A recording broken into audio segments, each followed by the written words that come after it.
আসসালামু আলাইকুম ওরহমতুল্লাহ বারাকাত। আজকে 14 জানুয়ারি 2025। ওমান প্রবাসী ভাই এবং যারা বাংলাদেশ থেকে নতুন করে ওমানে আসতে চাচ্ছেন তাদের উদ্দেশ্যে আজকের ভিডিওটি খুবই গুরুত্বপূর্ণ। আমি ইউটিউবে কিছু ভিডিও দেখতেছি আজকে কয়েকদিন যাবৎ। কিছু ভাই ইউটিউবে ভিডিও ছাড়তেছে ভিউজের জন্য, যে জানুয়ারিতে ভিসা খুলবে, ফেব্রুয়ারিতে খুলবে। আচ্ছা ভাই, আপনারা কোন সোর্সের মাধ্যমে এইভাবে শিওর দিতেছেন? আপনি কি কোনো লেবার অফিসে কাজ করেন, কোনো মন্ত্রণালয়ে কাজ করেন? হালকা একটু ভিউজের জন্য এই ধরনের মিথ্যা তথ্য মানুষকে দিতেছেন, বিভ্রান্ত করতেছেন মানুষকে।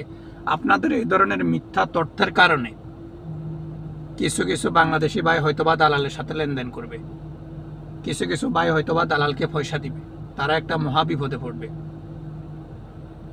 ওমান আজকে আমি 12 বছর রানিং, আলহামদুলিল্লাহ। আমি আমার কর্ম করতেছি, ড্রাইভিং করতেছি, পাশাপাশি আমার আর একটা জব আছে, আমি নিজের পার্সোনাল কিছু কাজ আছে।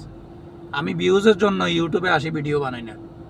অনেক সময় সব করেই বানাই, মানুষের একটু হয়তোবা উপকার হয়, কিছু নিউজ আমি ওমানে ফাইলে দিই, না ফাইলে না দিই। ইউটিউবের পয়সা দিয়ে আমার সংসার চলে না ভাই।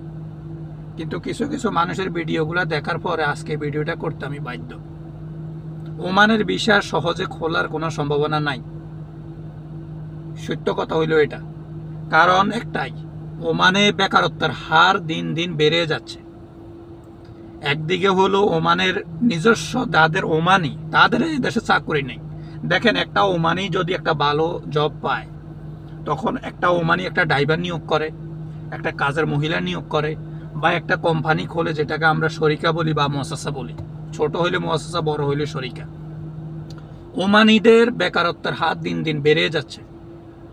অথচ আমাদের বাংলাদেশি ভাইরা ইউটিউবে ভিডিও ছাড়ে জানুয়ারিতে ভিসা খুলবে। আরে ভাই, তুই তো বলো দিয়াতে কাজ করছ। অনেক ভাই আছে, এরা ওমানের এমন অঞ্চলে পড়ে রয়েছে, বিভিন্ন মাজরা, সে ওমানের সম্বন্ধে তার কোনো আইডিয়া নাই, সে ভিডিও একটা ছাড়ি দেয় জানুয়ারিতে ভিসা খুলবো। ভাই, তুমি কোথা থেকে সোর্সটা পাইছো? এই সোর্সটা কে বলছে তোমারে কি লেবার অফিস থেকে বলছে, বাংলাদেশ দূতাবাস থেকে বলছে? তো এই ধরনের মিথ্যা কথাগুলো কেন ভাই মানুষকে বিভ্রান্ত করতেছ? এমনিতে বাংলাদেশিদের অনেক বদনামি, দালালের মাধ্যমে মানুষ এই দেশে আসি, বেকারত্ব জায়গা জায়গা বসে থাকে, পুলিশ ধরতেছে, লেবার কোর্ট ধরতেছে, বলদিয়া ধরতেছে। তার মধ্যে এই ধরনের ভিডিওগুলো যখন দেখি ইউটিউবে আসতেছে, আসলে ভাই একজন বাংলাদেশি হিসেবে খুবই কষ্ট হইতেছে। ভিসা খোলার কোনো সম্ভাবনা নাই বাংলাদেশির। ওমানিদের নিজেদের কর্ম নাই, নিজেদের কাজ নাই। তারা এই মুহূর্তে বাংলাদেশ থেকে ভিসাটা ওপেন করে দিলে দালালরা তো অলরেডি লাখ লাখ মানুষ নিয়ে আসবে এই দেশে। এই লোকগুলাকে কাজ কারা দিব? দালাল তো আনার পরে 1 সপ্তাহ বাদ খাওয়াইবো রুমও, তারপরে রাস্তা ছাড়ে দিব, কেবল নিজের চিন্তা নিজে করো। আপনাদের একটু বোঝা উচিত। কিছু ভাই কমেন্ট করছেন যে ডক্টর ইউনূস যদি একটু বলে। আরে ভাই দেখেন, আপনি আপনার নিজস্ব মতামত আপনি আপনার কমেন্ট করতে পারেন। ডক্টর ইউনূস কি কোনো পলিটিশিয়ান? উনি একটা সম্মানী ব্যক্তি বাংলাদেশের। যখন 5 আগস্ট আমাদের বাংলাদেশে একটা গণ অভ্যুত্থান হয়েছিল, ছাত্র সমাজ ওনাকে সমন্বয়করা বা যারা ছাত্র সমাজ আন্দোলনের সাথে যারা জড়িত ছিল, তারা ওনাকে সম্মান করে তত্ত্বাবধায়ক সরকারের প্রধান বানাইছে। উনি তো এমনিতে ওনার নিজের কাজে ব্যস্ত, উনি ব্যাংকের কাজে ব্যস্ত। এখন সরকার হওয়ার পরে, তত্ত্বাবধায়ক সরকার দায়িত্ব নেওয়ার পরে কত সমস্যা দেখেন। আনসার আন্দোলন করতেছে, পুলিশ আন্দোলন করতেছে, এখান থেকে সীমান্তে আরো অনেক ভেজাল।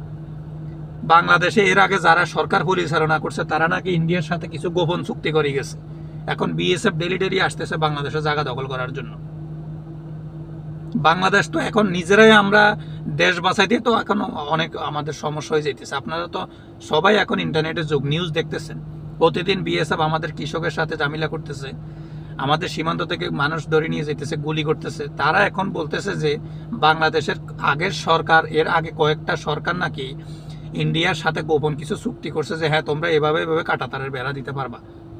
এখন ডক্টর ইউনূস কি আমাদের প্রবাসী চিন্তা করব, না বাংলাদেশের সীমান্ত রক্ষা করব, না বাংলাদেশের ভিতরে যে আভ্যন্তরীণ যে ভেজালগুলা, এই ভেজালগুলো সমাধান করব? উনি তো আর এত বড় পলিটিক্স করে না। উনি হইলো একটা সম্মানী ব্যক্তি। ওনারে আপনারা সম্মান দিয়ে বসাইছেন, আমরা বসাইছি, আপনারা বসাইছেন, যারাই বসাইছেন। এখন উনি কতগুলো সমস্যা সমাধান করব বলেন? দ্বিতীয় কথা হইলো, বাংলাদেশের সাথে ওমানের কোনো কন্ট্যাক্ট নাই, শ্রমিক টু শ্রমিক কোনো কন্ট্যাক্ট নেই। আমরা তো আসতেছি ওআইসির সদস্য দেশ হিসেবে, আমরা বিভিন্ন সুযোগ সুবিধা পেয়ে থাকি।